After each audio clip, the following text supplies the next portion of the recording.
Quads and motorbikes are an increasing nuisance for the interceptors. They're tricky to pursue and there's an inherent danger as riders are often completely unprotected. They get used in general antisocial behaviour on the road where people are just flying around on them.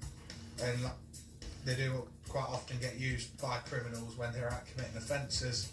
I think they're handy for them because they're also small enough to duck down alleyways and walkways that we just can't get down in cars. You know, if someone's making off from us on a quad bike, we'll go after it, but then ultimately it's a decision for the bosses to make as to whether we are going to pursue it or not. It's just a handy little tactic for them to get away. We've got a great quad bike on the lane up Newing side that's previously failed to stop for officers and it doesn't remain again tonight. We've got no VRM. Are you able to travel that area? In the unmarked X5 and looking to end this quad riders joyride this evening are Paul Charlesworth and Rich Elliott. At the minute we're looking for a red quad in the Newark area. It's driving in quite an antisocial manner. 2 riders on it, neither of which have got helmet, and we're more concerned really for their safety at the minute. Unlike them, who are breaking every rule of the road. Right. That quad just done a red light on the wrong side of the road on London Road and we're in an unmarked car. Due to the risks involved, the team can't follow until tactics are authorised from control. Can we ask for preemptive sting on this quad? It's gone wrong side of the road through a red. I mean, it could end up in RTC just without driving already. Across town and keeping ears on the job are Sergeant Jim and Lisa DeSantis. Sting would be an option, wouldn't it? Finally, control gives the green light. So preemptive stinger and tactics around TPAC is authorised. So we can set up on it and potentially put a stinger on it in order to slow the vehicle down, bring it to a conclusion. Meanwhile, Paul and Rich So we're going to try and plot up and sting it if we can. need to predict where their rogue quad is going. But the 2 times we've seen it, it could have easily been going back towards Tony Lane and it's not bothered, it's just thrashing it around for the sake of it. Coming from... With the quad seemingly on a mindless joyride, they make an educated guess. Also been around and get a stinger set up in the town centre. Before they can spin round, the joyride comes their way. He says, come back, come back. Back towards us now, mate. They may have missed the chance to sting it. Back to the roundabout, towards you. But there are other dogs in this fight. Paul marshals the team to set stingers along the quad's likely route. We've just arrived at the top. We've come from the Castlegate area. Got a stinger behind my car. Yeah, it's only quad, it's not going to Yeah, be well, I've anything. got the path here if it comes down here.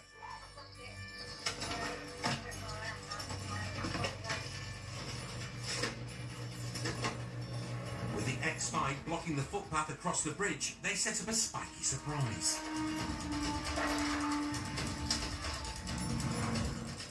Rich is an ex-intelligence analyst who's new to the team and yet to pop his stinger cherry. He's hoping to open his account with a quad.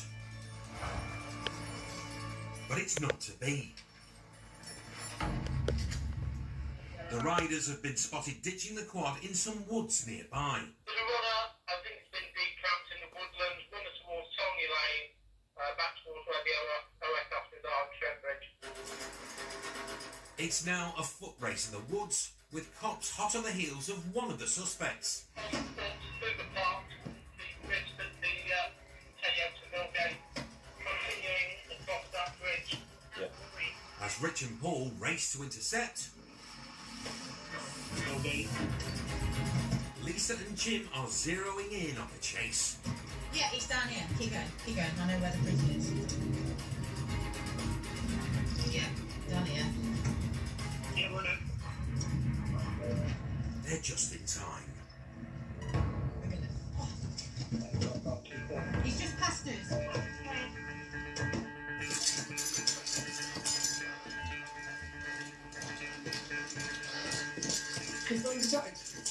Other interceptors are close by.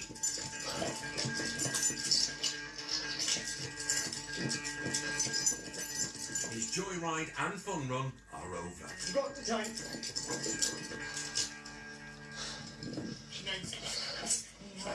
But he denies being the rider. I don't like liars. CCTV's watched you. Several police officers have watched you.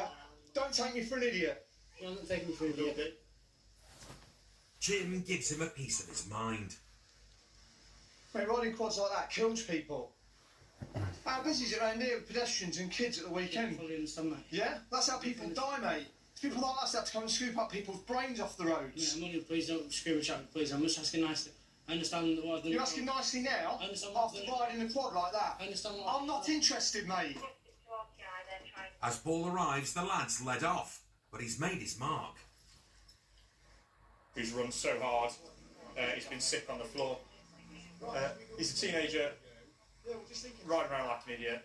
He's just got no sense of consequences, I don't think, because anyone with any rational thought wouldn't just go through a red light and a quad bike and risk their own life. So the fact he's 16 probably contributes to the fact, to the nature of how he's riding, because he just doesn't recognise the consequence of what he's doing. Hopefully he'll learn a little bit and maybe think twice about it next time. With the menace off the road, it falls to Rich to recover the abandoned quad from the woods. So at least we've got the quad, we've got the rider, so it's a good result really. Sure it won't be insured. They're not really designed for the roads and the speeds he was doing. This is a farm vehicle. It's made to be driven sensibly around farms, sorting out animals and livestock. What he was using it for was just ridiculous really. He's only going to hurt himself, and he had no concept of danger. He was going through red lights, wrong around roundabout. He was just completely reckless and dangerous. The teenager with the weak stomach was charged with owning a false driver's licence, but received no further court action.